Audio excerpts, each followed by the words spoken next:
Syederalun Panglima Komando Daerah Militer Iskandar Muda, Mayor Jenderal TNI Novi Helmi Prasetya SIP MIP, menggelar acara silaturahmi dengan para ulama karismatik se-Aceh yang berlangsung di Hall Lantai 2 Gedung Malahayati Makodam IM pada Rabu 20 September 2023. Dalam kesempatan itu, Pangdam Iskandar Muda meminta para ulama di masing-masing wilayah atau kabupaten di Aceh untuk dapat menyampaikan pesan yang dapat menyejukkan masyarakat jelang pemilu 2024 di Aceh. Pangdam Iskandar Muda mengungkapkan bahwa sebagai pemimpin spiritual dan moral, peran ulama memiliki arti penting dalam menghadapi semua tantangan saat ini, terlebih jelang pemilu 2024.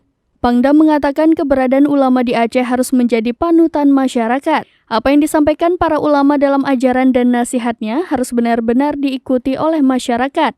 Pada kesempatan itu, Pangdam Iskandar Muda juga menegaskan tentang netralitas TNI dalam pemilu 2024. Selain itu, Pangdam Iskandar Muda juga menyampaikan dampak penyebaran berita hoaks yang memerlukan perhatian serius, termasuk ancaman dunia cyber yang terus berkembang juga mengancam keamanan data dan informasi. Hadir dalam acara itu Kasdam IM, Irdam IM, Kapok Sahli Pangdam IM, para pejabat utama Kodam IM, para Kabalakdam IM, serta para tamu undangan. Panglima secara pribadi mengungkapkan terima kasih yang tulus kepada para ulama yang hadir pada hari ini, dengan harapan dapat terus memberikan pengabdian terbaik bagi bangsa dan negara Indonesia.